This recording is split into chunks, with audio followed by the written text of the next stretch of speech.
Thanks for coming, Richard. Thank you. Usually, all my questions, I'll have a sort of sheet of questions that I've kind of researched and kind of worked out. But there's two things. Firstly, you're probably the youngest person who's coming to this booth. And secondly, you're not from the creative department, which is unusual, though I'd just done Frank Lowe. Yeah. But he was in a creative agency, so I'm not he was even in the he ran a creative agency, yeah. and he twitched a bit when I said, and you're not a creative. So what I thought I would do is try and not to... The temptation was to go through your book, break it down into questions, and then ask them all to you. Yeah. And I thought it would be better to try and have a conversation with you about my questions about the business or ads rather than being too structured. Okay. Sounds good. Which I thought would probably be better. Yeah. So in terms of, because lots of creative people primarily listen to this, I thought in terms of what you do, I've got a quote from Dave Trott from your book, which says, if you want to know how research and sociology can impact on real life in the real world, Richard's book will show you. Which is pretty good because Dave's not really a rent-a-quote type of guy. Yeah. So how would you describe your job now? Or your role? So my job is to take findings from social psychology, which people often now call behavioural science to make it sound a bit fancier. And then the key thing is try and apply that to business or especially marketing problems. One of the reasons I wrote the book was there's a hell of a lot that's been written about behavioural science, but most of it, certainly not all, but most of it I think is just is often a description of the academic findings. What I think is interesting as well, there's no point just describing it. What you've got to do is use it as a tool to solve problems. So how would you say, so it's interesting, so obviously your job is primarily you're using tools like research, observation, insight, studying the way people behave, why they do and don't buy things. Yeah. So that, in my world, sounds very similar to a planner in an agency. So what would be the difference? Yeah, I guess the main difference is there's one particular, rather than maybe a planner who looks at all sorts of different ways of coming up with those solutions, I would look at it mainly through a lens, or the way I'm getting ideas is through behavioural science, through social psychology experiments. Because yes, there's part of the book is running my own experiments, but there's also a phenomenal body of work that can be applied that's already out there. Yeah, absolutely. And much of the conversation about behavioural science and advertising is about the same old biases like anchoring and social proof and loss aversion. What I find interesting, what's the danger of using that term behavioural science, is social psychology is much, much bigger. It stretches back to experiments in the 1890s, and there's all sorts of bias and experiments that are much less well known. Things like the pratfall effect, which doesn't get discussed as much, which is phenomenally relevant to advertising. So since you've been doing this, how open have you found agencies to this kind of thing? Because obviously agencies tend to break down, in my experience, of when I was at Mother, for example, I got together a presentation. It would be a bit like one of my blogs that would saying, if we want to say this, we should signal that, and if we're going to do this, we should do that. And someone there said, oh, we shouldn't do that because it sounds too scientific. They wanted it to sound creative, so they wanted to say, we just did this because we thought it was cool. So they didn't like the idea of presenting something that sounded as scientific, I suppose. And I wonder whether there are some agencies that kind of fight that, because they want to be a bit, because some people view creativity as being a bit more random and a bit more secret. Does that make sense? Yeah, no, absolutely. So I would look at psychology as like a soft science, in that I would never argue there is some formal process. You do A and you get B, that there are law-like behaviours of humans, and that in any way this tries to circumvent the role of creatives. And when I went and spoke to the creative team, there's an in-house creative team at Specsavers, I was a little bit worried because I got this feeling that was how it might have been positioned. That you were going to go in and give them some rules to work to. And they're going to think, well, who's this idiot that's never written an ad in his life? And I can completely understand that. So what I tried to argue was, look, talked about something like social proof and said, there is a huge body of psychological work that suggests if you make a behaviour feel like it's commonplace, it will become more commonplace still. But the role there are literal ways of interpreting that. Yeah. You know, there's a kind of an accountant's way of, oh, well, in that case, let's just go out and say we are the number one bestseller. Yeah. But there's also a lateral way of applying it, and that's what you need. That's why I think psychology plus creative works so well. And the lateral way would be, you know, Apple, when they launched the iPod, they didn't go out and say, oh, we're number one bestseller. It wouldn't have been true. When they launched, they were, I don't know, 5th or 6th in the market, whatever it was. Yeah. What they realised brilliantly is it didn't matter who was most popular, it was who appeared most popular. And what the mistake that every other MP3 player was making was the MP3 player was hidden in someone's pocket. There were black earphones up to their ears, so no one knew who the market leader was. They go with a chart advertising, make a massive play of white being their colour. So as soon as you see anyone on the tube with a Apple, you register them. Yeah. So was that the reason behind the white headphones? Well, that's a slightly different matter. I have no idea if they'd read about social proof or not, but in retrospect, that was useful to. It would feel like there's so many more people listening because you would notice them, but you wouldn't notice the competition. Absolutely, yeah. So they feel like the market leader, and then they become, then it sets off that virtuous circle. So, what's interesting, whether or not it was a purposeful choice to use social proof in that team, I don't know.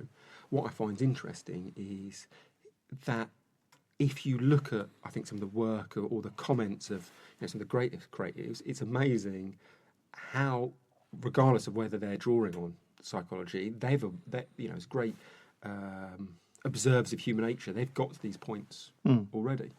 One of the areas I find fascinating is this idea called the pratfall effect, which is essentially if you admit a weakness, there's loads of evidence that you become more appealing. People are more accepting if you appear less bombastic or whatever it may be. So there's this guy called Elliot Aronson who in 1966 runs these experiments, gets one of his colleagues to take part in a quiz. He's given his colleague all the answers. So the guy does amazingly well, gets 92% of the questions right, looks like a genius, wins the quiz by miles. But then, as he's leaving, he spills a cup of coffee down himself, essentially making a mistake. Aronson takes this recording and he plays it to people, either the entire incident, mistake plus great performance, or just the great performance. And what he finds is when he questions people he's played the recording to, when he questions them, they find the contestants significantly more appealing if they have heard the version with the mistake. Yeah. Now, he discovered that in 1966, calls it the pratfall effect. Bernbach had already got there.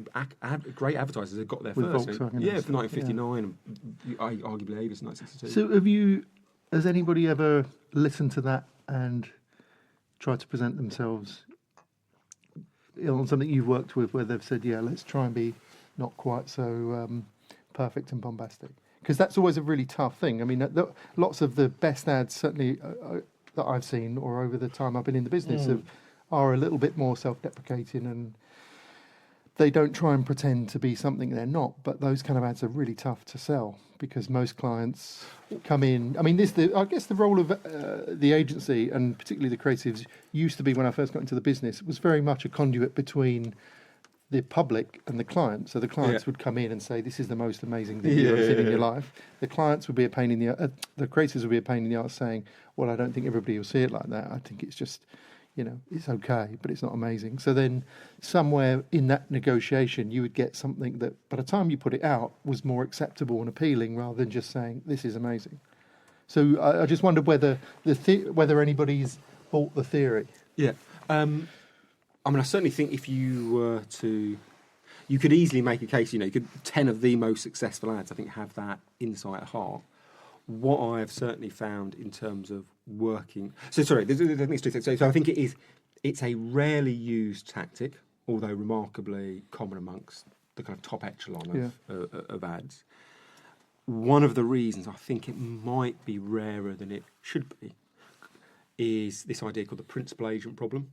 Yeah, what's that? So, the principal agent problem is a guy called Stephen Ross, who's an economist rather than a psychologist, came up with this idea that there is a divergence of interest between the principal, which is the business person or the shareholder, and the agent, who is the marketer or the agency folk. And the principal wants long-term, sustainable, profitable growth. And the agent, yes, they want that, but they also want safe career progression. Yeah. Now, the practical effect, there's academic evidence from Aronson, there's case study evidence, there's real-world tests that show it's effective.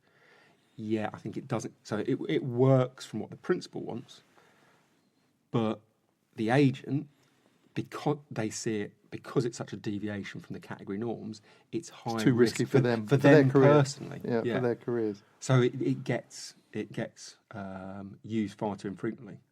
And I think there's two things from that. There's either the approach of, look, if you can persuade the entire organisation about the merits of behavioural science, then it doesn't feel like such a risky thing. Yeah. And therefore it opens up this range of tactics that your competitors are never going to use, and therefore you're going to be distinctive. The other one that I think it suggests is that we try and sell in distinctive work in the wrong way. And I think Martin Weigel writes about this brilliantly. I think he's got a post called something like the folly and vanity of bravery.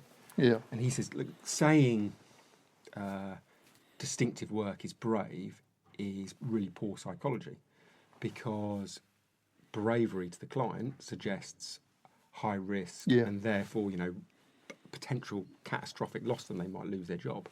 What we should be saying is this is the best probability of success. It's not a brave choice, it's a careful balancing of the odds. Yeah, that is odd, isn't it? It is odd that it's felt to be safe to do something that people won't notice. Yes. Yeah. But I think we're culpable as a industry in kind of. I wonder why that's come about. Is it people breaking the norm? Is people? So the work itself isn't brave to go with that, but the people who go with that kind of work are possibly brave because it isn't the norm. Yes. So no, I agree with that. Yeah, there's. It's not brave for the brand. It is potentially brave for the individual, but the danger is if you rely on supposedly brave clients, this thing is going to happen very rarely. Yeah, I think you need to change how you argue for it and start looking. There's loads of psychological evidence around this idea called the von Restor effect, that what is distinctive is noticeable. That if you argue it as a sensible, solid, reasoned business approach, it's far easier, therefore, for the marketers to get that through their teams. So if we had to do, since you've been in the business, some sort of curve, do you think it's getting harder to sell distinctive, unusual work, or easier? Do you think it's... I mean, my sense is only via social media, and obviously it's dependent on who I'm following or whatever, but is that it feels like there's a bit more of momentum getting behind more human stuff again. It feels. Yeah. It feels like people are talking more about what's being said or the way things are being done more than the tech. Oh, okay, yeah, no, I see what you mean. I think it feels like there's that pendulum swing of utter fascination with tech for a few years. So sorry to butt in, but when you got into the business, you're right on the cusp. Were you post-tech? Were you post-digital? Well, I joined in 2000, so... Yeah. There was digital advertising, but it was like a rounding error. It was tiny. So the hype hadn't started quite yet. When do you think the hype kicked in then? Oh God! I'd probably. So I joined a media company, and it was one. It behaved in one way, and then possibly 5 years later, it was becoming very different. Yes, that kind of fascination wasn't there. I don't know, maybe 2005, 2006. It was certainly a good few years later, but I must admit, I was never particularly that excited. The thing that it was all, I think around that time, that's when I first started getting interested in psychology. I think I went off in quite a different Why was direction. that? What caused that? Well, bizarrely, there was a very specific moment. I can remember working on a give blood brief, and at the same time as working on the brief, I was reading a book called The Tipping Point. Right. And at the back of The Tipping Point, as we were struggling how to respond, there was a story of these two psychologists called Latané and Darley. And Latané and Darley had been inspired by this story of, in 1964, a bar worker in New York had been murdered, called Kitty Genovese. And supposedly, and it is a supposedly, there's a bit of a twist to the story, 37 people had witnessed this attack. There's a documentary on that. Yes, I think it's become quite a cool celeb because, well, I'm not sure if the documentary is the one where they reveal that not all was as stated. That's right, yeah. But supposedly 37 people watched it and did nothing. Didn't call the police, didn't go down and help. Latane and Darley took this different view of the case. They said, look, the New York Times, everyone else has got this wrong. It's not that no one helped despite the volume of witnesses. It's that no one helped because there were so many witnesses. And they argued there was a diffusion of responsibility amongst the crowd. So they then spend 2 or 3 years running a variety of experiments in which they would stage an emergency. So like their mate, colleague would pretend to have an epileptic fit, and they would set up that emergency so that either it was witnessed by one person or a group of people. And then they watched to see or recorded how many people went to help the person in need. And their key finding was that people were up to twice as likely to help a stranger if they were on their own. And they call this idea the bystander effect. Essentially, the more people you ask for help, the less likely any one individual is. Each individual is. Exactly. So, yeah, brilliant. So you use that for the blood transfusion thing, to try and make it personal. So about 2004, doing this, and I can remember reading, bloody hell, this is exactly the problem we're facing. So went and spoke to lovely agency, DLPW, lovely strategist down there called Charlie Snow, and said, look, why don't we try and take this bias? It's identified the barrier we have. Why don't we start trying to say blood stocks are low in Birmingham or blood stocks low in Brentwood, please donate, not blood stocks low in England and Wales. So this tiny little tweak, but one that was aimed at the psychological hurdle. And then I can remember, almost the surprise in a couple of weeks when we got the results back and saw this 10, 15% positive uplift in cost per response. And that, to me, just opened my eyes. It was like revelation that there's this huge body of work that's being ignored, I thought, that has direct application to client problems. That's great. So presumably at the time, that wasn't really your job to come up with that thing. No. So you were, supposed to be buying media? Yeah, I mean, it was also... I guess that example is the cusp of media and creative, because you need to tailor your media. Making a recommendation about the regionalisation and tailoring of your media is something a media plan could genuinely make. So it was at that overlap. And then the effect for me was to think, well, I want to get more and more interested in this subject. So what I then realised was, well, if you work on a single client, it's quite hard to force some of these psychological principles in. So I did everything I could to work on a variety of accounts. Yeah. And then after a while, I thought, well, then I moved into research, so I could work on all the agencies' accounts. And then eventually I tried to make my job just around behavioural science. So you kind of invented your own job? Yes, yeah. Over a process of 15 years. Yeah. No one ever rings me as well. Do they not? Probably told me I'm fired because I've said saying, but I shouldn't have. Yeah. So that's great. I love that example. And I think. I mean, this is. I suppose one of the things I've never understood is why the bloke buying or the person buying the spaces is in a different building and company from the person filling the spaces, because it seems so bizarre. Well, I reckon at the time it made a lot of sense, because, and then this is pre my era, so I'm speculating from what I read about, but there was definitely from what I read, there was a hierarchy in the agency, and the media was, someone told me it was where the carpet literally stopped. Yeah. So if you're the man who's sitting in the box and you realise that actually you're responsible for a lot of the revenue, but you're getting little of the kudos or that financial benefit, for those individuals, I mean, they became, the people who span off media departments, they became absolutely phenomenally rich, and so they had a massive personal benefit. I think also it was good for that discipline because it gave those people space, to be treated as the centerpiece of their own agency. Where I think it's gone wrong is now, you could probably now bring those disciplines back together, and they could be on a par enough that you could probably work much better together if they were to be reunited. But it's interesting because your description of what happened is exactly to the word what Frank Lowe said last week, which is that I haven't listened to that. No, it's not. He said that media span off because the people in the media departments were the last on in the meeting. Yeah. They felt like they were very respected, and they didn't get enough money. Yeah. But that's fine, but that's not obviously how they sold themselves in once they set up on their own. Oh, no. So I wonder what was in it for the how they sold that at the time as being a much better thing to separate from agencies. I think what they said to the clients was, well, buying is a scale game. So if Saatchi's and CDP are, because creative agents have always been much, much smaller than current media agents in terms of client billings, not their own individual billings. So we merge those together. We're much bigger. We get you better rates. And the client was presented with, well, we can save you, £1 million overnight. That's a very compelling immediate argument. Where I think that argument becomes dangerous is what people seem very good at, what people see, there seems to be a tendency of people to over-prioritise the easily measurable metric and £1 million saving. Absolutely, is what they tend to put too little emphasis on is the more nebulous thing that you can't quite put a price on, which is, well, how these disciplines are going to become contradictory and...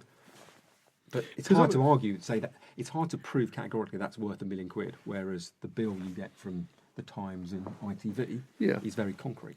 But I suppose you then set up a divide, which is, it's not quite as important what you fill that page with or that post or that 30 seconds with, because we're going to do it cheaper.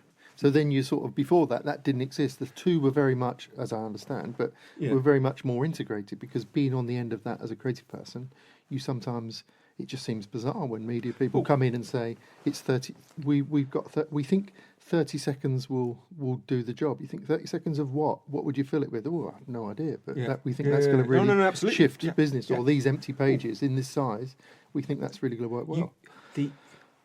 The incentives and motivations you have are to prioritise what's under your control and your responsibility. And I was very guilty of that to begin with. My fascination with behavioural science was often its emphasis about the importance of timing. So I became fascinated about how, people became more malleable is not the right word. That sounds too manipulative. It's certainly not that at all. But they became more open to change just after they'd undergone a life event. So someone gets married, and all of a sudden they're much more likely to change the beer they drink, the fags they smoke, the car they drive. That to me was fascinating. Because they've changed one big thing in their life. Yeah, they're less different afraid theories. of change. Yeah, there's different theories. Some people think, well, because their environment's been destabilised, that therefore they're shaken out of their habits, so they at least consider all the options got. There's another argument of, well, actually, it's indicative of how little brands mean. So if you move house, well, of course you change your coffee shop, because now you have to walk an extra 300 yards to Starbucks, and it doesn't actually matter that much to you. So you go to a Nero's, which is closer. So there could be. There's lots of competing reasons. In a way, kind of doesn't matter. But what you can prove again and again, and we've done this like 3 or 4 times, is in that short window after that change in your life, that your purchasing habits change. And that was fascinating, because that was something that prioritised the media. You can easily identify that moment with all the data that's available and select it. And I think you're right that prioritising that is partly because you're in an agency where it's all about one element. I think now, recognising that timing element is just one very small sliver. And that, there's lots of other applications about behavioural science and psychology which are fascinating. So how did you... I followed lots of people on particularly Twitter, and you seem to be the most excited about ideas and ads of all the people who come through. So lots of them are copywriters and art directors, they're creative, but your things radiate with excitement. I've just found this thing. It's so clever, it does this and does that. How did you, if you're in a media environment where you're not really bothered what you're filling to some degree, I'm sure people are. No. But, sorry, I know. How did you get into... It's not... It feels like beyond just your job that I'm in advertising and I should look at ads and appreciate it. It feels like you genuinely seem so excited when you tweet things out. I don't watch the study stresses. I wouldn't want to say people in media agencies are not considered. That would not be... No, I'm being a bit overly harsh. But when I do think, though, that structural change led to problems. But often it's kind of small tweaks that spiral out of control. But on that question of... I don't know. I love adverts. I find them absolutely... But has that always been the case? I think it's always been the case that I've loved understanding why people do the things they do. So even at school, I loved all the the kind of art side, whether that was English or history, which is actually just stories about why people do the things they do. The sort of expression, self-expression side. Even geography, that's what I study, which is why people do the things they do over a different space. And I think if psychology had been an option, I'd have probably done that. So that's why I went into advertising. That I thought it was fascinating that even if it was a small sliver of people's lives, it was understanding why they bought the things they do, and that was one part of their behaviour. So what was the link? You just said when you started with so you studied geography at university, Oxford. Yeah. So what was the link between geography and, you said it as if obviously geography led straight into media buying. What was the link? How does that help? I think geography. So it was always the human side, and so I did social geography, ethnography, philosophy of geography, all these things which were essentially looking at why people do the things they do, why they build the types of houses they do, why they are segregated, why they have potlatch festivals where they burn all their possessions. Okay. And at that stage, the commercial side of consumerism didn't really interest me. But you then think, well, I've got to make a career, and actually there are people that are prepared to pay you to think about why people buy different goods. And media planning was one option. So I was going to ask a slightly dumb question. I was thinking, let's see if I can ask something slightly dumb rather than try and get all the intelligent stuff from your book. So I was thinking, when I got into the business, this is how advertising seemed to be to me when I grew up. This is what it would be in the 70s, that nobody likes advertising. So certain companies would produce ads that were funny, stylish, or said clever things on a basic level. So people would give them space in their lives. And because they entertained them, people would admire them. And because they were entertaining, they would engage with them a bit more. So they'd find out a little bit more about the products. And it seemed to be that those products would be more successful than others. So if you look at the awards annuals at the time, it would almost be all the most famous ads of that year. There was a direct correlation between, you could talk to people outside of advertising of what the most awarded ads were, and they would know them all because they'd cut through and they were famous and people liked them. Whereas now it seems that particularly in the awards arena, it's a little bit more niche. They seem to be surprises when they turn up in the awards. It's not the most it's not linked to fame anymore. So that was like a very basic theory, but it seems that it's got a bit more complicated than that. I guess there are a few things there. It's always fascinating that there's assumption that ads have to be liked to be effective, and there are. I was just chatting about this at lunch. There are examples where people have certainly achieved memorability by being disliked. The Michael Winner Eshaw example. So I think there are occasions in which irritation doesn't necessarily matter. No. Whether that's a sustainable long-term behaviour is a very, very different matter. But I think you're right in that. Sorry, I'm trying to think how to say this. There's. I suppose my question would be, why on a basic level would you not try and create stuff that was funny and entertaining and cool on a really basic level? Because people are more likely to like that stuff and engage with it, in which case, if they're engaging with it, they're more likely to favour you and possibly even buy your product. It's a terribly basic theory. Yeah, no, absolutely. So, I guess that is...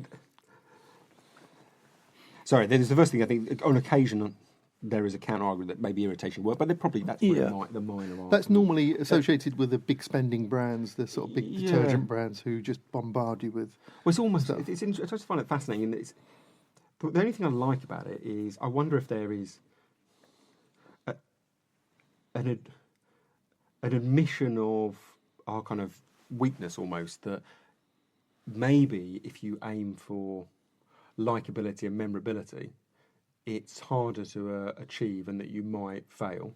Whereas memorability plus irritation is probably a something that's far easier to achieve, and almost it's setting your expectations far lower, and therefore using just that steamroller of money to achieve it. Yeah. It's hardly the most effective. Cost effective. Yeah, cost effective. Yeah. Sorry, that's a bit. I think that's, no, that's it's a bit of a. I mean, I tangent. can remember way back before I got a job in advertising, listening to David Ogilvy, weirdly, on LBC radio. So it shows you what different times it was. And people were phoning in, essentially criticising advertising. Even then, it was probably in the late 70s.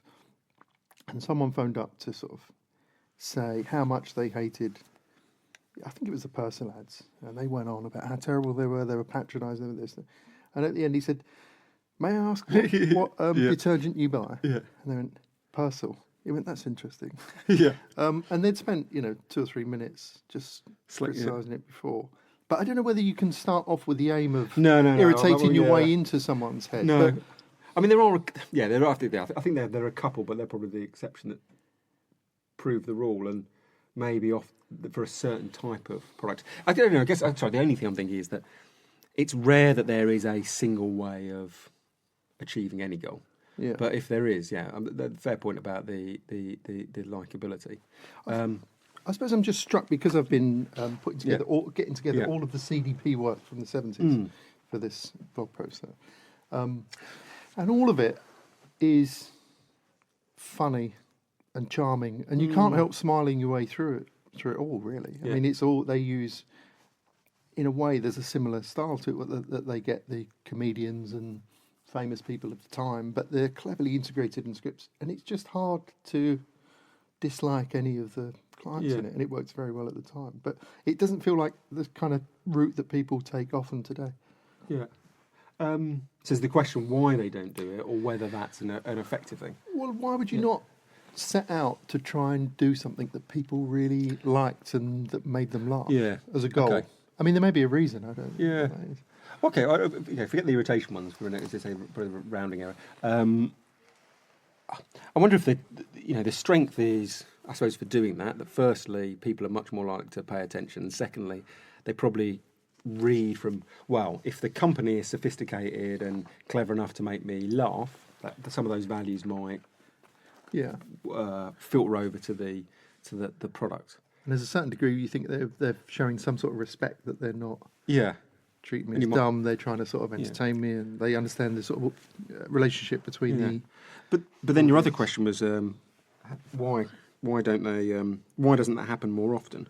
And I wonder if that's a point about measurement again, that what's easy to measure is what's immediate, the immediate sale, the immediate action. What's hard to measure is, or to put a tangible cash value to, are those softer metrics. So people begin, they think they're doing the right job. They begin optimising to those hard concrete measures, and it looks like it works to begin with. But after a while, you find that you've harvested all the existing demand, but you're not generating any new interest. So I wonder if it's a misuse of data. It almost feels like people now would rather, partly due to digital, would rather have some definite smaller figures that they can attribute rather than bigger figures that they're harder to pin down. So when we first started doing TV ads that would link through to Facebook, they would be on TV, maybe in X Factor, seen by 7 million people, but the figures at the time that the clients, I remember getting really excited about, would be we've got another 1,000 followers, which they're not paying you anything. And it's 1,000 and 7 million saw that. It may take a while for that to sort of trickle through, but the numbers are it seems really weird to get excited about hundreds and thousands when you're talking to millions at the weekend. But yet you feel... But you can... I believe... I'm with you that it is illogical, yet you feel more in control. And because you say we got 4 new followers the week before. Since our ad's been on, we've got 1,000, so that's 100% due to the money we've spent. Although the numbers themselves are almost meaningless because they're so small. I've read a lovely argument about, I think it was promotions in the 70s, and this rapid upsurge in their usage. And the argument was, prior to that, people used to get sales figures on a much less granular basis. So it came in, let's say, on a month's tranche. When people started getting daily sales figures or weekly sales figures, they saw that if you did a bog off or a 20% off, you'd see this big spike in sales. Whereas previously, if they'd done promotions over the whole month, things looked pretty flat because you might have had that but then spike, but a bit, you'd essentially cannibalised the previous 3 weeks. So by suddenly giving people more data, it ended up with this unintended consequence of over-prioritising things that had a short-term value rather than a long-term one. And I wonder if the likability maybe has been a victim of that. Yeah, of short-term goals. Or I wonder if the other one is, I'd love someone to give the figures of how many people are there creating ads and how many ads actually go out, and compare that through the years. Because what you might see is volume of ads per creative employed has shot up. Absolutely. And therefore, well, then it becomes self-evident or logical that you're going to see problems from that. So do you mean, I'm not sure whether you mean this, but it used to be that creators would come up with 1 or 2 solutions for a problem over the course of a week or 2. Yeah. Whereas now, often creators come up with 50 solutions in a day or 2. Well, yes, the same point I was thinking from the other end, which is thinking, let's say, I know these were ridiculous numbers, but in 1970 there were 100 ads that were produced and there were 100 people working on it. You've got a ratio of 1 to 1. If it's now there's 1 million ads and there's 100 people working on it, then the talent is less, is the opposite of distilled, whatever, diluted. Yeah. That's got to have a knock-on effect. And certainly there was, I don't know if you saw the, was it AA presentation? I only saw a slide from it, but it was about the claimed favourability towards advertising, which has just been in I've seen that. Yeah, that we're now advertising people, and literally I don't think there's anyone below advertising people in terms of trust. Is that what you mean? No, so not trust. I'm very suspicious about these trust figures. Maybe we could talk about trust. This is favourability. So just kind of liking of advertising, which is just in long-term following the same path, isn't it? Yeah. Trust I'm far less worried about, because this is a fascinating area. I only just started doing a bit of research on this, and what I've found is that I've been out and surveyed marketers, and what you find is that, and I can't remember the exact numbers, it's a bit bad, but it's either a factor of 2 to 1 or 3 to 1. People, if you ask them in marketing, they think that trust in brands has declined over the long term. But if you look, and so there's always talk of trust crisis. If you Google anything about trust, most of the article was about crisis in businesses and brands and politicians. But actually, and that is backed up, if you ask people, do you trust businesses, brands less than you did? People agree with that. So it's across the board, it's not an advertising issue. But it seems like it is. But that data of what people think, and they think how they once thought, is almost worthless. It's very hard to actually accurately say what we thought a few years ago. So what's far more powerful is the data which has asked the same question for 20 or 30 years. And Ipsos and Edelman have both done that. And they've looked at 20, 30 different areas, types of people, like politicians, churches, business, banks, CEOs, person in the street, and on all those metrics bar one, trust has either slightly increased or stayed stable. There is no trust crisis. It's I think a myth that's propagated to make us, to either sell services, to make for good copy, or to pander to our need to be in the the moment of crisis, and we've got it harder than everyone else. But somehow, I was talking to someone at the IPA about this the other day, that ad people have never been lower down in terms of trusted professions. So somehow, I think the guy was telling me, said it. If you look at when digital hit, it's just careered. We've just fallen off the chart. So I presume because of things like remarketing and the fact that I'm seeing feels like they're following me around. Favourability has declined, but trusted. It's not to say that It's not to say that businesses, brands, ad people aren't trusted. They've always had really low trust levels. Sorry, and it is low. It's that I think you come up with very different solutions if you believe trust is low, but it's always been low, rather than trust is low and it's a uniquely bad time. Yeah. If you think trust is low and has always been low, well, what you then end up doing is think, well, one, does it necessarily matter? Or two, what did the best brands do in the past to get round the problem of trust? And then what they often did was either, potentially admit a weakness to seem more, tangibly demonstrate your honesty, therefore it comes from believable. There's evidence from psychology around if you make a public statement rather than a private one, it is more believable.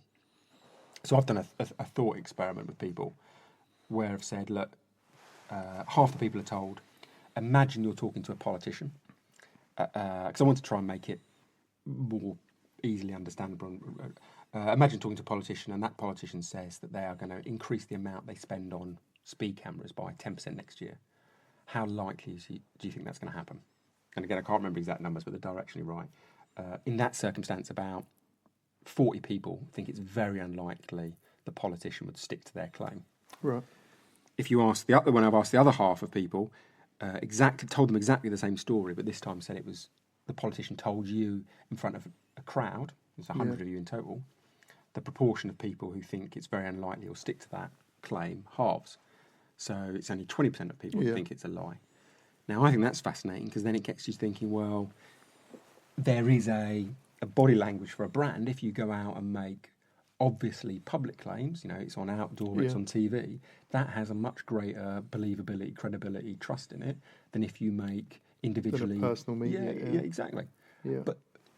And those long-term findings, I think are ignored if you believe we're in a crisis rather than a long-term problem. Yeah, it's interesting. Do you think people are... I think Bob Hoffman said something recently, had a really good post on something like that you need other people to be seeing the message. Yeah. So he took for you to... I can't remember what the theory was called. Oh, so I think cultural imprinting or signaling. So I think there's this wonderful paper by Kevin Simler. Yeah. And in it, he argues, and I don't think this works for all brands, but especially for anything that's kind of... There's certain categories, and he essentially says, I think he uses an analogy of a party and some beer. Let's say it's Red Stripe, and he says, look, it doesn't matter if Red Stripe tastes the same as every other beer. It still has a role, and therefore people will be prepared to pay for a premium for it if it can signal something about your identity. So if Red Stripe positions itself as for people who are laid back, now, and if you know that and I know that, me bringing it to the party serves a really good value for me. If, however, Red Stripe start telling me it's about being laid back, you it's about their love of music, someone else that it's about, I don't know, the provenance of their ingredients, and it's for the connoisseur of lager. That might work for a while because they'll bring more people into the franchise, but sooner or later, we're all going to realise that the signal that we think we're giving off is being corrupted, and you don't think I'm being laid back. So suddenly, the value of it as a brand declines. And I think that's a wonderful argument for the dangers of trying to be all things to all people and trying to personalise a message. Which is the way the media's been going, isn't it? Been much more personalised based on your data that you're using. Yeah. Yes. But ultimately, it's about what it's signalling to you, to other people. Yeah. I mean, I wonder what percentage of... It's a weird thing to put percentages on, but how much people buy because of what the product does, and how much because of what it says about them. I presume it's probably more the latter. Obviously, if you need a beer, you need a beer. But which one you choose? Well, probably changes by category. I'd imagine that what beer you take to a party is often very different from what you might drink at home, because one is a signalling thing and one it may be self-signalling, but it's softer. And I've certainly seen some. I think someone from Spotify told me some data around what gets played on speakers. What gets played publicly is very different from what gets played privately. And I think there are a number of explanations, but one of them was, well, people play things they think reflects well on them. Whereas people are listening to Dolly Parton and Queen. Probably like clients, that they don't take that level of risk if it's public. Yeah. But with that, I think the danger. The other one is this danger of black and white thinking that therefore that means that personalisation and is bad. I don't think it's bad. No, it's bad in excess. Bad for certain things. Yeah, bad for Brilliant certain for things, certain things. and bad in excess. That, Yeah. You know, Martin Sorrell certainly had a certain gift for analogies, and I liked his one around. I think he used it for promotions versus advertising, but it fits for personalisation versus mass advertising. His argument was promotions are like bad cholesterol, advertising is like good cholesterol. You know, it's fine to have a bit of bad cholesterol in your diet, but too much will begin to have health impacts. And it's the same for most things, that balance has a value. So how, there's another slightly weird question, but how much do you think the triggers for people buying things have changed over the last 50 years? So there's a quote by Birnbach, which of course I can't remember now, but... It's fashionable to talk about the changing man, but Yeah, it's communication, exactly. we should be concerned with the unchanging man. Yeah. Oh, I love that quote. So do you think that's true, that most people's... I mean, it links into what we were just saying, I guess, but most people's reason for buying things comes back to, you know, whether it makes them look intelligent or whether they want to appeal to the opposite sex and all of those things. Yeah. Or I would believe that those underlying reasons are the same. The fundamentals, so that's why it's all fundamentals, they do not change. There might be technology changes, there might be different ways of signalling your intelligence, or there might be different ways of providing, you know, getting the respect of your peers. But that, the underlying needs are exactly the same. And it was one of the reasons for writing the book that, the earliest psychology experiments were in the 1890s. What I want to do is rerun a lot of those to show that they still work today. Because I got increasingly frustrated that, I'd find what I thought was a really interesting study from 1890s, 1960s, 1980s, and people turn around and say, "Oh, that was 30 years ago. What's that telling us about today?" Well, I would have thought you run up against two things that we have in advertising, which is that people don't like things from yesterday, but also they don't like. I think Rory Sutherland had a really good thing on it where he was saying advertising's resisted methodology. And that's meant that people with experience are less valued because they want to... Yes. It sort of goes back to what we were saying earlier. They want to imagine that it's all kind of fresh and crazy and of the moment rather than instituting some sort of practice to it. Yes. And bringing in studies that may be 100 years old, but as you say, people aren't fundamentally changing. Yeah. I've read that piece. I think that's all they always are with Rory, aren't they? They're like amazing pieces. And that one of... that we don't see ourselves as it's like we profession rather than and we can't bring in learning and it's like we have to start from a blank sheet of paper. There's a sort of romanticism. It's as if everything has to start from scratch and from today. You can't bring anything. Again, I guess there's an element of truth in that I do think there's a danger if we try and make things law-like and pretend there is a process that you can crank a handle and churn out great ideas. That doesn't seem true, but at the same time, it's just how you marry those up, I guess. It being completely free-form and that we have nothing to learn from the past seems slightly crazy as well. It feels like nobody seems to marry those two things up. It either goes to one end where it's all like P&G used to be, where it's all rules and percentages and there's formulas, or it's completely crazy. It's all about the sort of human being right in the ad. So we don't want to inhibit them with any thinking at all. Just let them go and create. Yeah. But it doesn't feel like there's a marrying up of the ideal world. You'd marry those two things up. I think that's true in most of these issues around personalisation versus mass, short term versus long, process driven versus anarchy, whatever the word is. But all of them, it's the. Do you think that's partly come about because the business has got so siloed? People are in different things. There's a really good. Do you know that company Taxi? No. So there's a really good theory that this Canadian company had. They might still be going. Yeah. Sorry. So their thing was you don't need more people that you can fit in a taxi to do an ad campaign or a marketing campaign. I've heard one of the tech people say, a meeting's too big if two pizzas won't feed you. Yeah, exactly. Yeah. Well, I think whereas now often you probably the people you'd fit into a taxi wouldn't all be from the same company. Yeah. And I wonder whether that, so for example, you seem like you'd be a good person to be in the taxi. Someone to buy the media. I don't have to run behind. Who else would you put in with yourself? To create not individuals, but if you had to create an ad campaign, who would you put in a taxi? Oh, good God, I have no idea. Individuals will be easier than theories. Well, you'd have someone to buy the media. Yeah. Who are the crucial people? I just wonder whether they would divide up into a bunch of companies rather than one company, which might cause the problem that it's too fragmented. Yeah. I don't know. I mean, I must admit, I struggle with I don't think I'm very good at thinking about ideal processes or formats or things like that. I think if anything, I subscribe to that Vince Lombardi point of view. You know, the football coach. Yeah, the football coach. And I think when asked about what his strategy was, he was like, hire fucking great people, which was, I think maybe that is a bit too simplistic, but I kind of like that. I think prioritise the person over the supposed kind of theory and role. You know, yeah. I wonder if creating charming, likable ads, there's an element of luck in it. Yeah. It's like whereas I wonder if you've record, got I wonder if you've got probably got almost much better certainty or much greater probabilities of creating a memorable but irritating person. Yeah. So if you are, kind of taking a venture capitalist mindset and thinking, well, do I, risk all my bets and there's only a 5% chance it comes off? That doesn't sound like a great bet. Maybe you think, well, I'll take the lower return, but the greater certainty of it happening. So I don't know. I found it's that quite interesting fascinating because obviously we're in different departments, sit in different departments. But for me, it's not.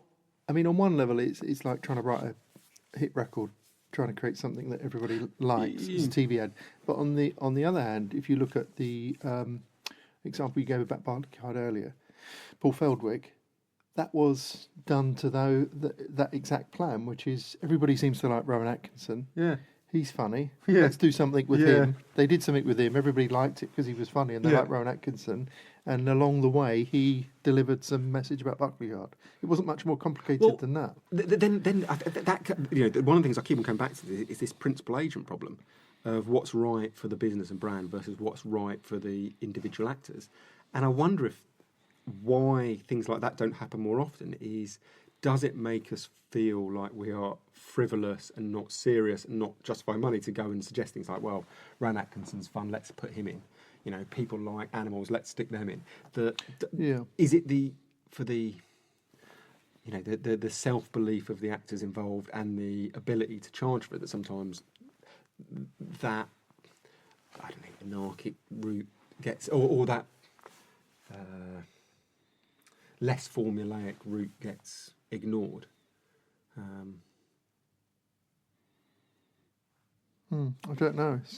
And the other one I'm thinking then is, I wonder if you start drinking your own Kool-Aid, that if you're trying to attract new business, going and saying, well, what we're going to do is blindly wander around and hope someone says something interesting, a focus group will come up with that, or that may not be that appealing. If you try and pretend that you have a process that delivers success, I wonder if after a time you maybe even begin to believe that.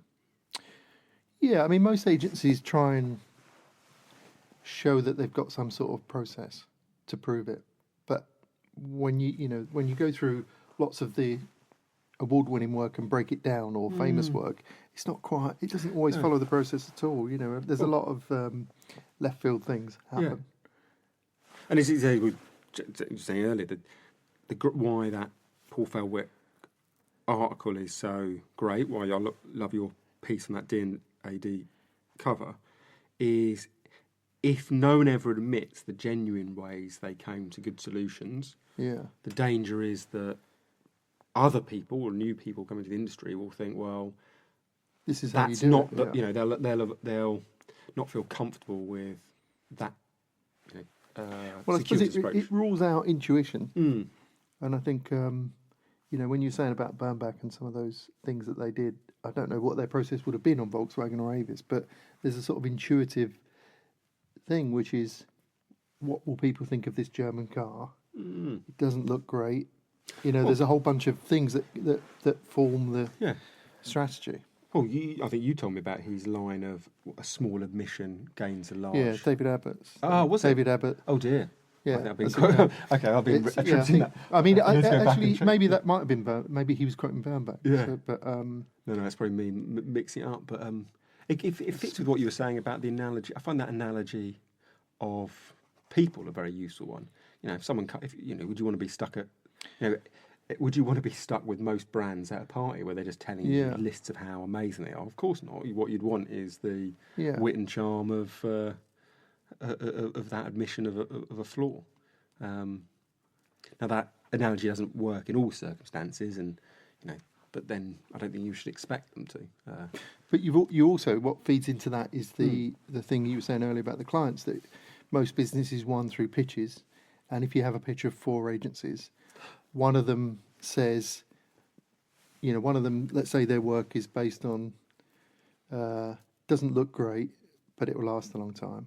And then the other 3 say, not only does it look great, it lasts a long time. Yeah.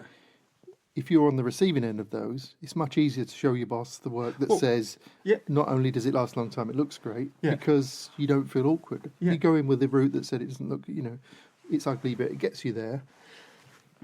You might feel embarrassed to present that onto your boss. So it's much easier to buy stuff that bigs you up. Yeah. And if we're honest, you're never certain about how a campaign's going to do. There's always an element of chance. You don't know all the other factors that are going to happen. So the danger is if you say it's ugly in it, but it'll get you there, and that campaign bombs, then as the marketeer that signed that off, you're probably going to get fired because CEO gets involved and says, well, you're a damn idiot. You told people our car was ugly. Of course no one buys it. Now they believe it. I mean, so I think then again comes back to that principal agent problem of that tactic is underused because people are picking up on the signals that it is personally risky for them. So a good example is I was at BNP when the campaign was done, and now it's accepted as just a good campaign. But at the time, it was such a risky out there thing, which was Marmite. People either love it or hate it. Yeah. Whereas now that's just their line. And at the time, why would you go out and say 50% of the world hates it? Yeah. Or funny enough, the same team who did the Skoda campaign, which is essentially saying we used to be rubbish. Now we're not. Who was that? That was Richard and Andrew. Oh, okay. That was Fallon. Yeah. The Skoda campaign. Yeah.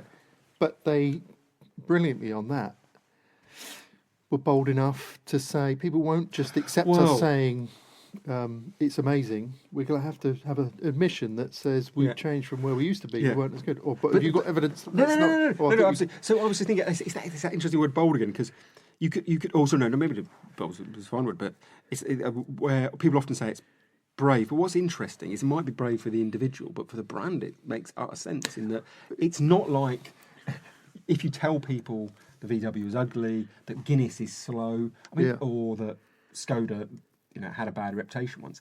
Everyone knows that's the case in the public. Yeah. So you're not going out and telling people additional bad news. Essentially, you're just taking the same piece of negativeness and almost in like some kind of jiu-jitsu move, emphasising the mirror strength. So, yes, it's slow, but you know that slow things generally are higher quality. So that you're taking something that's existing and out there and then reinterpreting it. From a creative point of view, that's how it absolutely seems that if you're having a conversation with an individual and you started, these Skodas are amazing, you would be laughed at if you say, look, we know these used to be terrible, but it's changed. It's owned by Volkswagen, blah, blah, blah. You think if he's willing to admit that it used to be terrible, maybe it's now good. But having presented campaigns that were in that vein, I mean, often we did one at my old agency for Channel 5 when they had a terrible reputation of the picture was bad, the programmes was bad, everything, of kind of confessing to all of that and saying, but we've changed. Because we thought it's the only chance you've got of someone giving them another chance. And we were literally laughed out of the room. Because they didn't want to go out and tell everyone they used to be bad, even though everyone knew that. But they couldn't admit it. But it's interesting, the psychological evidence. I mean, we've discuss the stuff by Aronson, but I'm pretty sure there's Cialdini stuff where he's done it more with salesmen. I think that admission of a weakness is a particularly effective tactic because you have tangibly demonstrated your honesty. So you're more likely to be trusted. Well, you're going to be trusted if you... all your other things therefore become more believable afterwards. If you've told people that Skoda's amazing, you've tangibly demonstrated your dishonesty, and therefore all your other claims will become you need to get believable. That word out more. We need to let people know that that's the case. Well, it's be a lot. It'd be helpful for the work. Well, although you could argue the benefit, the ideal thing is that, because I think that's the paradox of that admission of weakness, is that because so many people subscribe to a more rational, logical view of human nature, they will therefore keep on bragging, and therefore therefore that makes admitting a weakness even more powerful because it's not only the correct thing to do psychologically, it's also then phenomenally distinctive. So I'm guessing that you must not be a big fan of brand purpose. I'm certainly not a fan of brand purpose as a universal solution to problems. I think it is overused. I wouldn't disagree with it on occasions. On occasion, of course, There's a lovely Mark Ritson thing where he says, look, if your brand had a genuine ethical purpose before you started advertising, then that is a genuine brand purpose. Keep on, but that's a small proportion of brands. But for example, there's a couple of agencies that are now all about brand purpose. There's one that I went to about 3 years ago that I talked to, that everything was brand purpose, and you think, well, most brands haven't got a brilliant purpose, and you end up in such a generic spot, which is essentially some form of we're making the world better because of, it's so hugely generic, and not every brand, unfortunately, has a unique purpose that's valuable to and frustrating because it often, if you scrape beneath the surface, there'll often be contradictory points among the brand, and then secondly, what's frustrating is a lot of these brand purposes seem to be pontificating about big societal issues, which often I think is sometimes a bit distasteful to try and use, huge societal issues to try and sell some soap powder.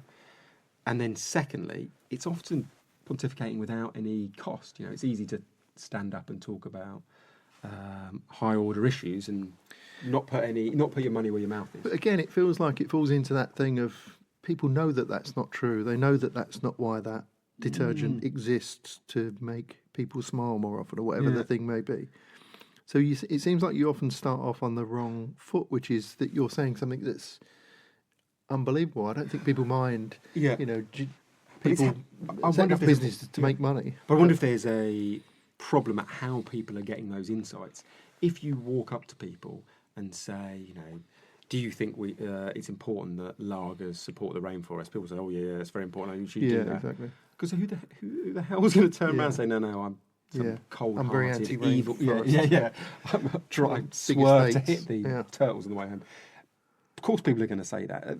But one of the fundamentals of research is there's this idea of the social desirability bias. If you ask people directly, they tell you what reflects well on them rather than what actually they believe or motivates them. So I think there's that issue. And the second is, if you ask someone directly, that is a very different situation from being at the point of purchase. When you are at the bar or when you're at the supermarket, you're not weighing up products by their ethical behaviour. You're weighing them up for weighing up's even a bit. Or that's feeding into, are they likeable? Yeah, they seem to be trying to help the rainforests.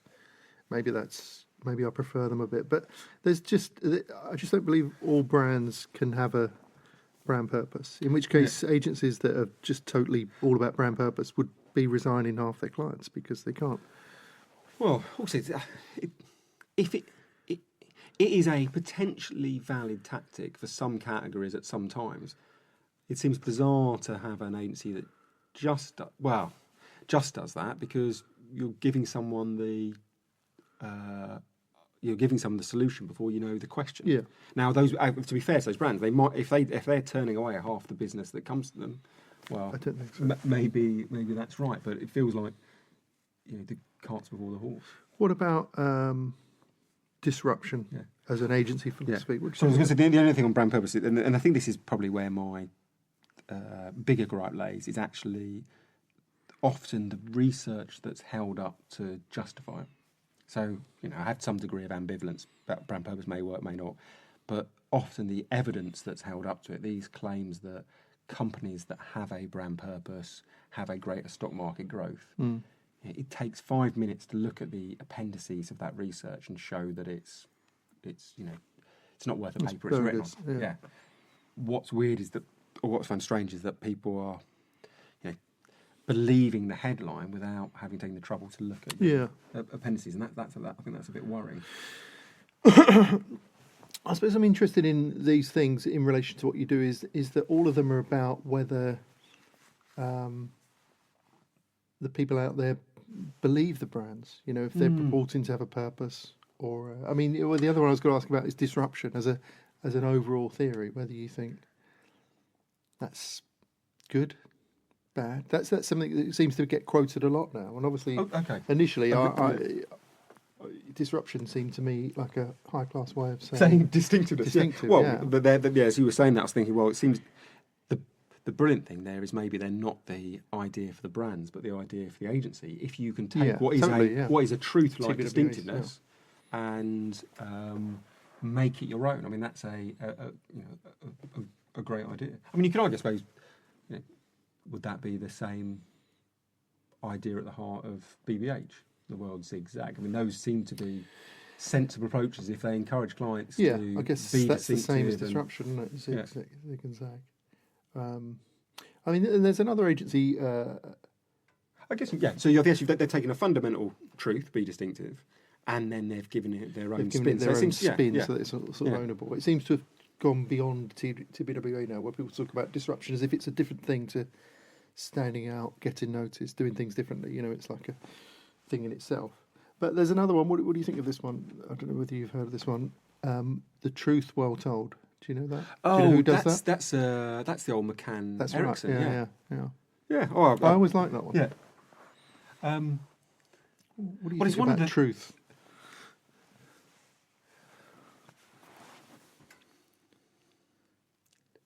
There's a thing we once were doing a pitch for Bendix, and I can't remember what our campaign was, but it was based on some sort of truth. It almost certainly had some kind of admission about what they didn't do or what they weren't good at. And the client said, "Well, why would you want to say that? I thought your job was to put lipstick on the pig," which was literally the end of the meet, in which we didn't get the business. Yeah. But, so some people's view is that you're very much like spin doctors, and you're supposed to put lipstick on the pig, and you're supposed to make smelly things lovely. But I think that seems it seems to completely underestimate the rest of the people on the planet, as if they kind of just buy that. Yeah, I must admit it's not one I've thought a lot about, but if you think about the number of agencies there are, and I think someone actually did this. I think it must have taken a phenomenal amount of time. I think they looked at hundreds of ad agencies. I'm forgetting the guy's name, but I think he looked at hundreds of ad agencies and put all their strap lines, and the vast majority were just washed over. You wouldn't know what they are. I'm sure. So the first thing, at least they've said it in a highly memorable way. And I think you're right that you become more than just stylists if that's what you're doing, and it accepts that. Well, I suppose the question is how much. If you've got two options, do you think you can get people to buy something that they don't necessarily want? I suppose I don't think that advertising has that so much power that it can. The sort of it often used to be criticised that it's making people buy things that they don't want. And I've always thought, I don't know anyone who buys stuff that they don't want. But it can just slightly shift you one way or another if you think that just sounds a bit better than this, or I didn't know it did that. But I don't think it's got so much power that it can that you can fool people into buying stuff. I agree with that. There's a I can't remember his bloody name. Was it Acre or Ehrenberg, the thing of, the there aren't Ehrenberg. loads of people sitting around with cars in their garages they don't drive and that's cans of tomato Tom soup they don't McGilligan, drink. isn't it? Oh, was it? Okay. It's part of a Tom McGilligan ad, I think. Ah, okay. Yeah, I think. So I think that makes...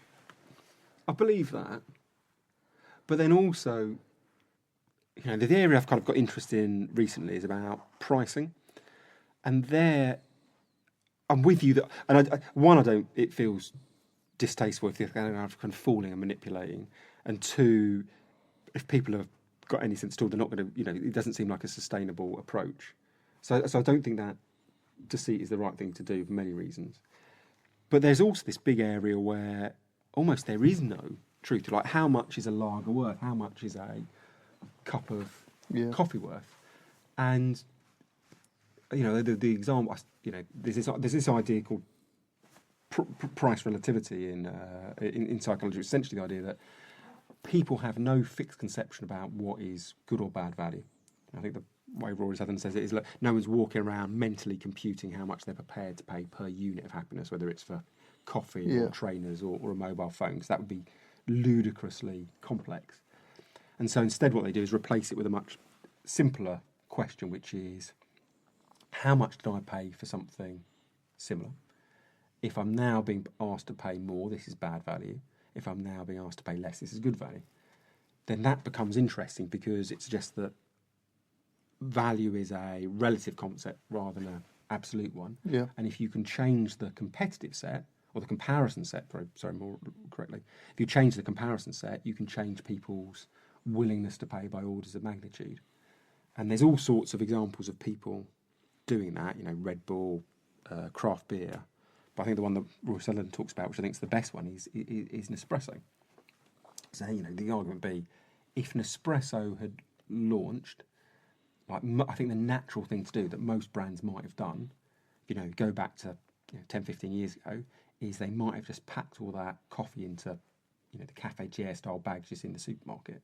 Yeah. But if they'd done that and they'd sold at the same per gram price Nespresso do now, a cost of a half kilo bag would be about £50.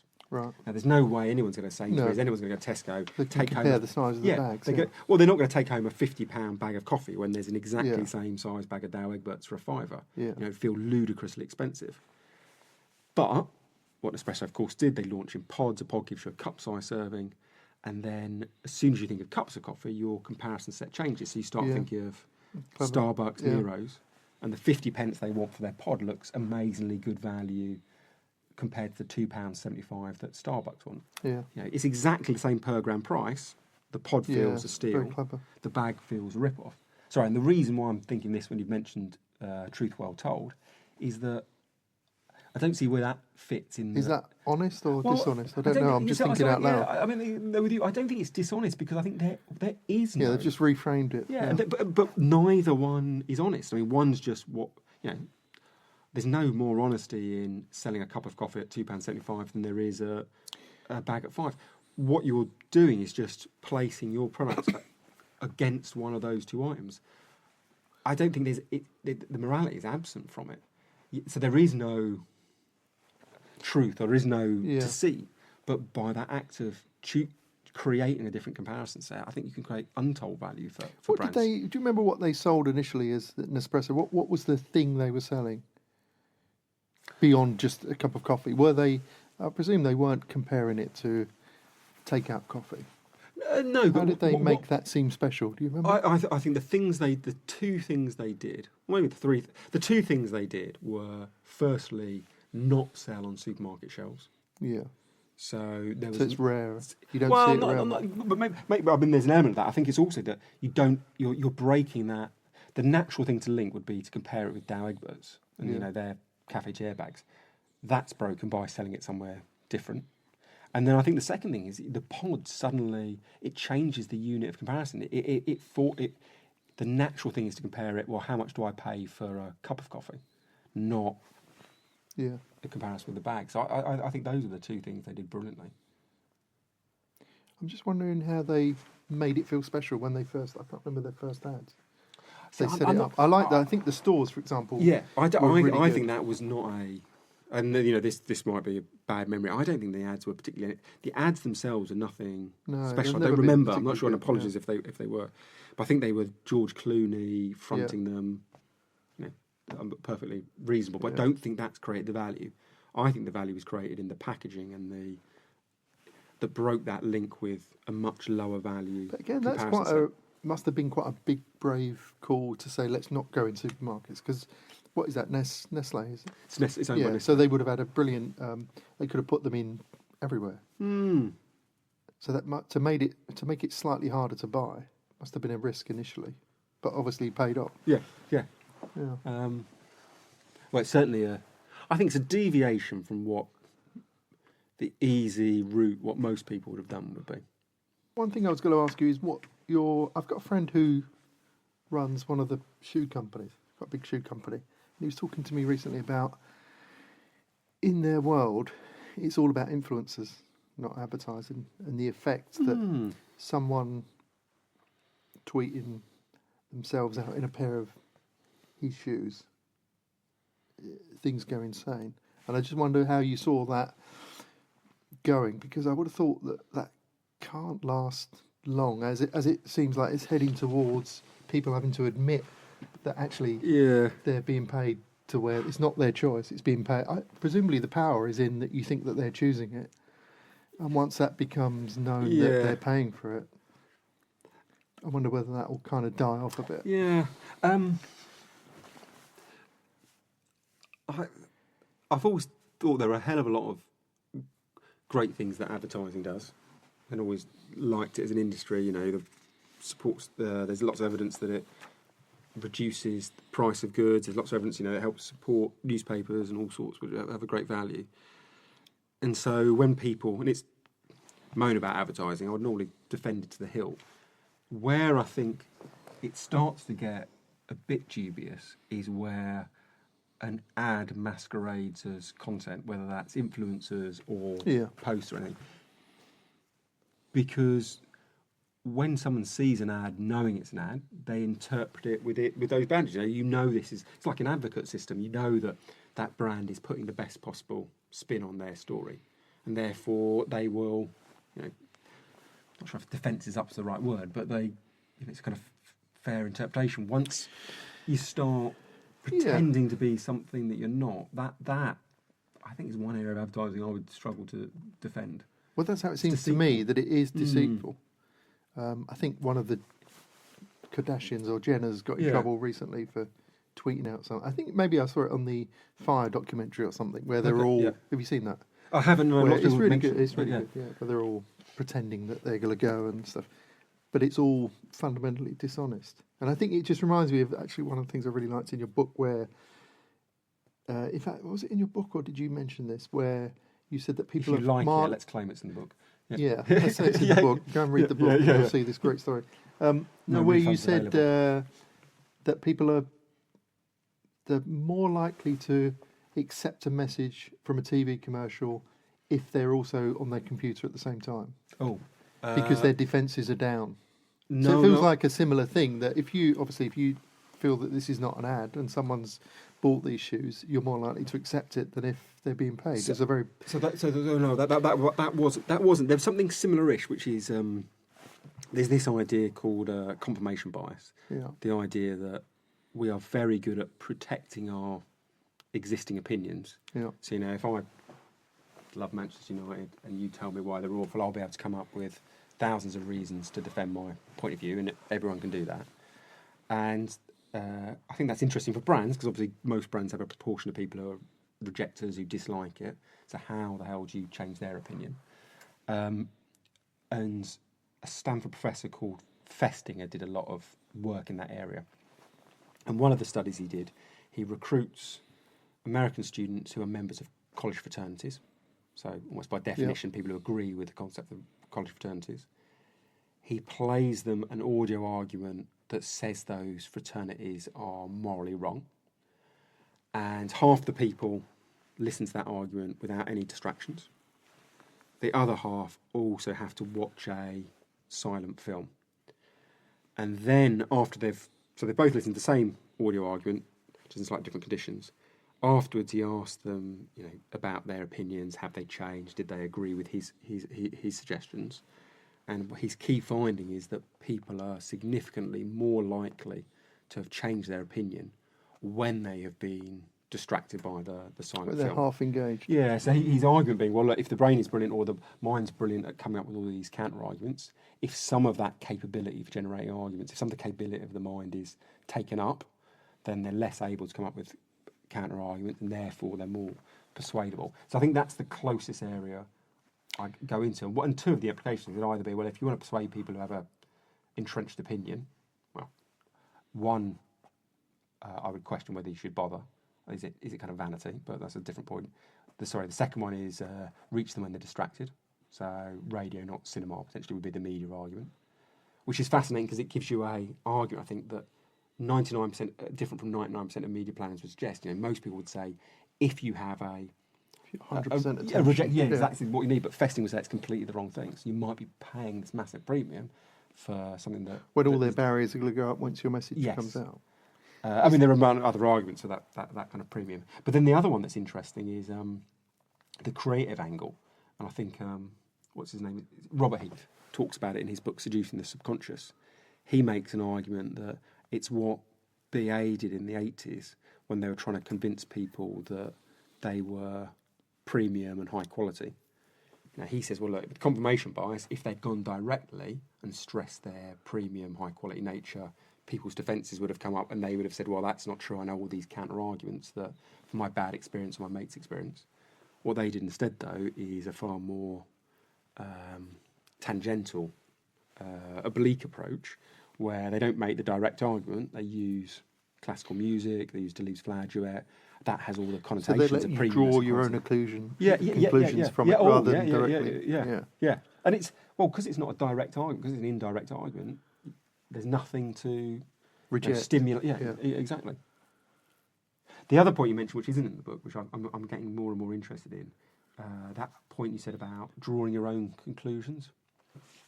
There's an idea called the generation effect, where it is, and if you give people, lists of words and ask them to remember, they do quite well.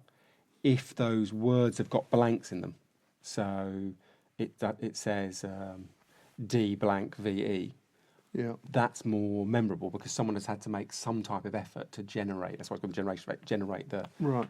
And when I first read that, and I haven't dug into it enough yet, I began to think, well, if you think some of the really successful advertising, it's left space for you to for the viewer. Like The Economist. The Economist, brilliant. The J&B ads where it takes just a little bit of a second to kind of work it out, and then it becomes fascinating. You think, well, you don't want to take that too far and be indecipherable. But yeah. It's interesting that most of the good advertising that we're mentioning is all considered risky and brave. But J&B, I mean, that campaign, I really like that campaign. The one where, there's two. There's the one where it's hidden. It says J&B rare can be found. Is that the one you mean? So I was thinking the one where it's just J and B. So it's you have almost to work like out. a version of the so it's the alphabet. Absolute, or it was like a yeah. That's really good. The American campaign. What was it? So there would be an alphabet. Meat over J&B, and there was a cow on top of a glass. Yeah. So you kind of have to figure out what the puzzle is. And which is a bit like, actually, I hadn't really thought this, but absolutely it's very similar in that each time you're thinking, well, why? Yeah, that second or two, why does it look like that? Yeah, why does it look like? Why is it Madrid? Why is it magnetism? So all of these things, to lots of clients, seem risks. You're relying on people to engage with it. You're talking really directly. So most people want the argument as to why they're so great really clear and in your face. They don't want to say, if we do that, people may reject it, so maybe we do it in a slightly more subtle way that people draw that out of it, but you don't confront them with it. All of those things feel sort of creative and risky, and not to me, but but generally to most clients, I would have thought. So I argue they're certainly creative, and it's a hell of a big leap from saying, well, there's this psychological theory, the generation effect, to coming up with amazing things like J&B and Absolute. So there's a phenomenal amount of creativity there.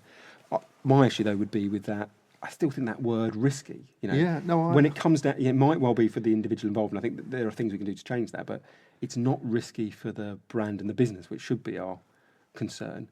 And there you've got all these.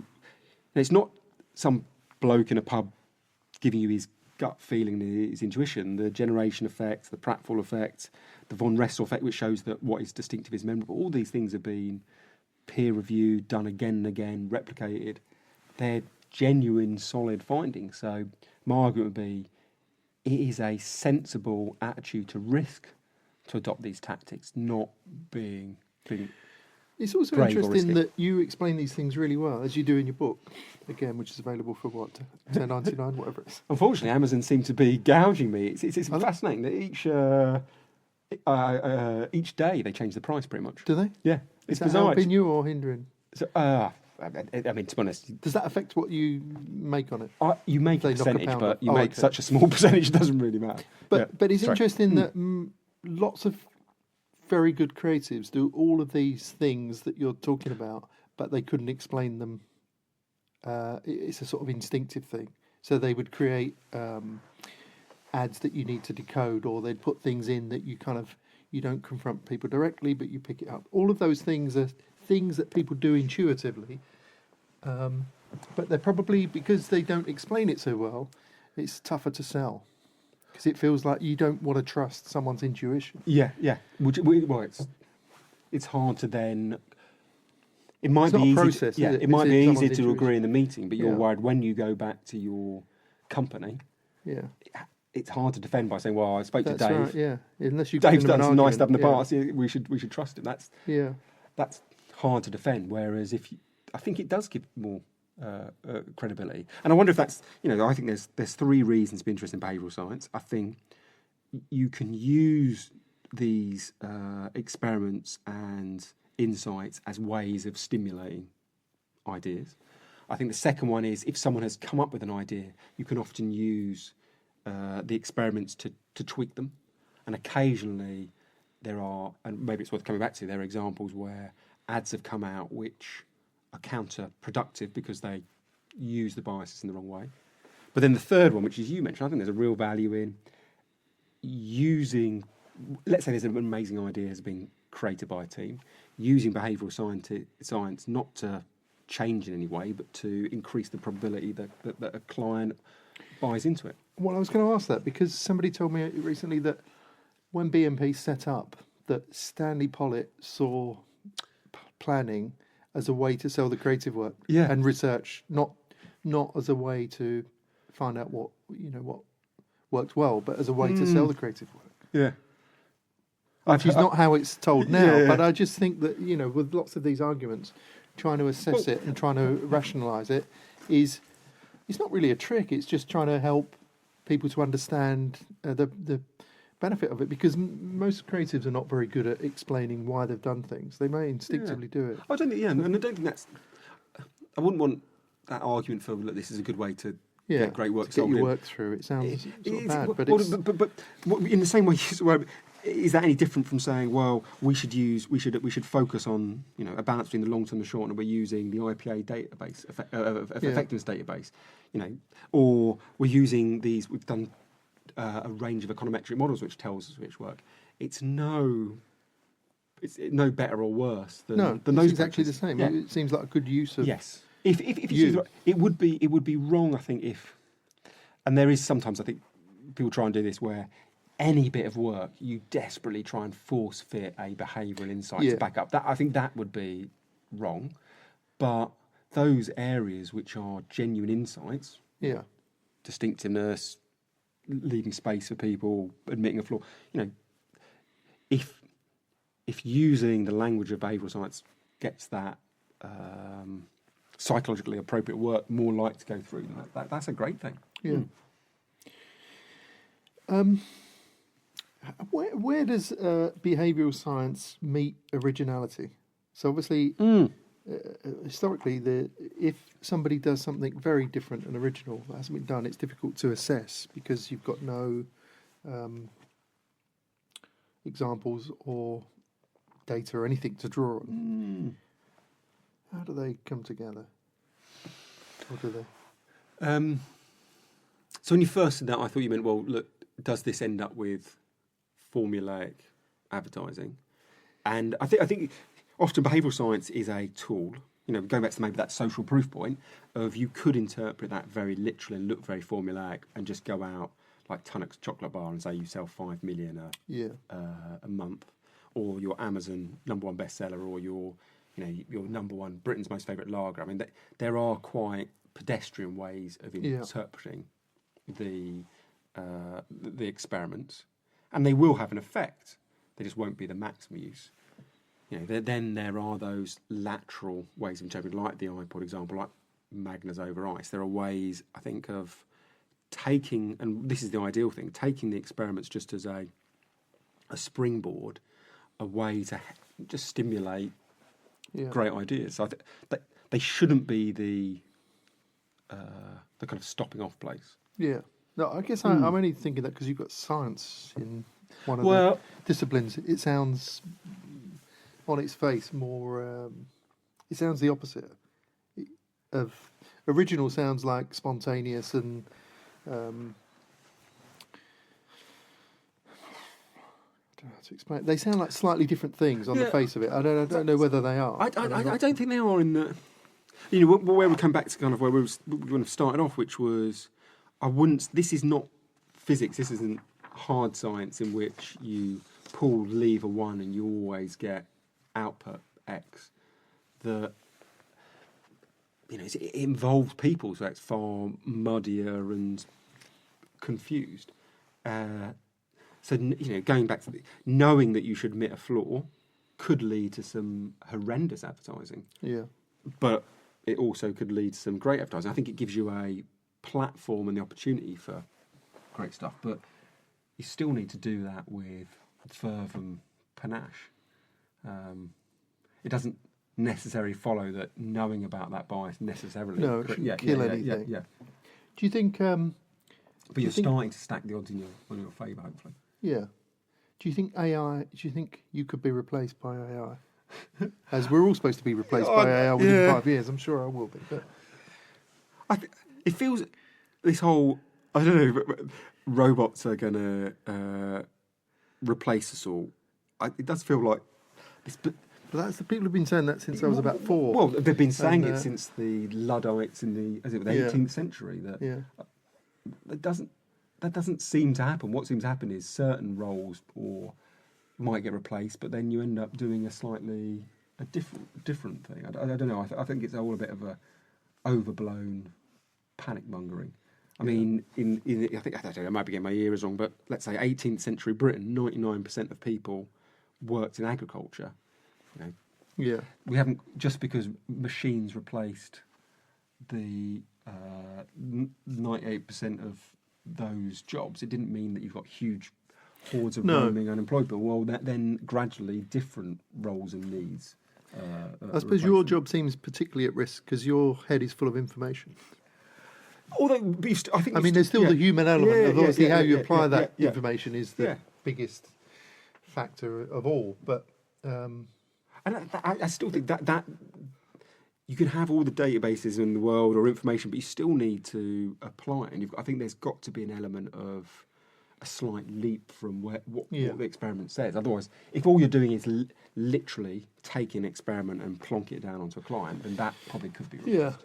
Well, I'd hope it's not the case, but it's just, I think there's so much in life to worry about that's happening now. I think there's a test even today that IBM's Big Blue, their big brainy computer is taking on. Is it Deep Blue? Is the Deep Blue, is it? I don't know. He's sort of debating someone, and they're going to kind of see who wins. But so you're not worried about that? I think by the time it becomes a problem, I'll be dead. So yeah, it does seem strange that there was I saw this article this week, and not to pick on P&G, but P&G were talking about we should be ready for a future without ads. Yeah, why? Should we really be giving any brain space to that? That's either so far away that we've got years and years to worry about. There's no evidence that we're getting fewer ads. I would imagine the problem is the other way around. We're getting and it just feels like why spend time thinking about that? Much more pressing. What does that issues? mean? What's the difference between marketing and an ad? I don't. What I don't even know what that means. Yeah, I read that. Because presumably they'll still be coming up with products that they'll still want to talk to people about and tell people about, and they might need more than just to say it does X, Y, and Z. Go and buy it. Yeah. So it will need interpreting. What you call it, whatever channel it is, or what you call it, seems irrelevant. It just feels... Going back to some of the inconsequential stuff might change, but the fundamentals are there. And the fundamental of there is a need for a brand, I think will only grow. Now, there's some lovely arguments around, brands are useful shortcuts, and so therefore, as the world becomes more complex, their role becomes even more important. Yeah. So after taking you down that sort of scary AI rabbit hole, I'm going to try and end on a... It's not a rabbit hole. What hole is it that you go down that's scary? Warren? I don't know. Rabbit? I don't know. Well, rabbits aren't very scary. Yeah, what is it? What hole do you go down that's a wormhole? Well, I don't know. What do you go down on a computer when you get lost? Black. All right, I was going to do something more positive. And what was the last thing that really excited you that you either are about to tweet out or have just tweeted out? An idea. I've been a bit bad the last few days. The what have I had recently? The story. I think one of the stories that I've loved is in Dave Trott's book, Creative Blindness, and I read that recently. And there's a brilliant story in there about Julius Caesar, and when he was like a young man, not all-powerful general or whatever, politician, he gets captured by pirates. And the kind of pirate business model was capture people and then ransom them. So they said, and I'll make numbers up, we want £250,000 for Caesar. And Caesar says, no, you can't ask for that. What we need to do is ask for £1 million. Right. And they're like, well, no, I think you're, why the hell are you saying that? Most Caesar said this. Yeah, Caesar had says a this. Good relationship with these captors. No. So most people that gets captured would argue, look, ask for less because I've got more chance. Or probably wouldn't get involved in the negotiation at all. Yeah. I'll just leave them up to it. Seem like they know what they're doing.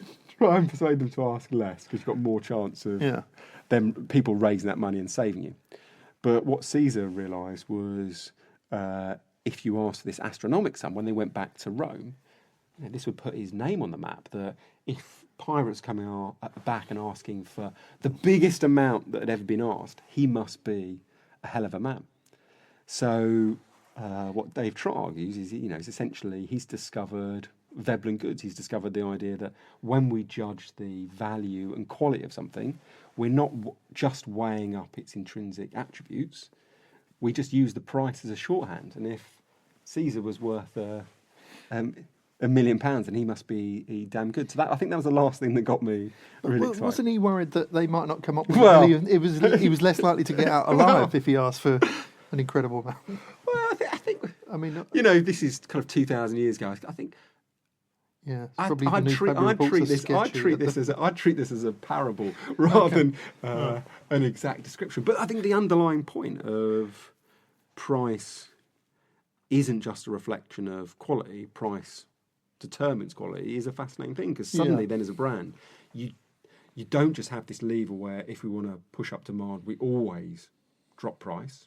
Sometimes you might think, well, it's worth charging more. It's worth having a variable of our product that's really expensive to make other stuff seem a bit more desirable. I think with all those stories they're there, like you were saying, that about could you be replaced, they're not there as facts, they're there as stimulus to think of different ways of approaching problems. And again, what I've said to nearly all of these, that to a lot of businesses seems like a risk to put your price up. Yeah. Again. Yeah. But the good thing with... Obviously, there are loads of... the most famous, Reassuring and Expensive is a great example of... I think it became the #1 brand after that. It's phenomenal. It ran for 30 years now as a line. It felt like it got ruined by, again, going back to your point of the fragmentation of different business units. The claim in the ad were the cheapest lager became completely at odds with your experience of going to an off licence, and there were a dozen cans of Stella for £6. It's where all these stories are colluding into one little thing. If only we could, the day-to-day price things to get that hike. Brilliant. Excellent. Well, thanks for coming in. Not at all. There's about 20 names that have never come up in any podcast that I've ever recorded. Yeah.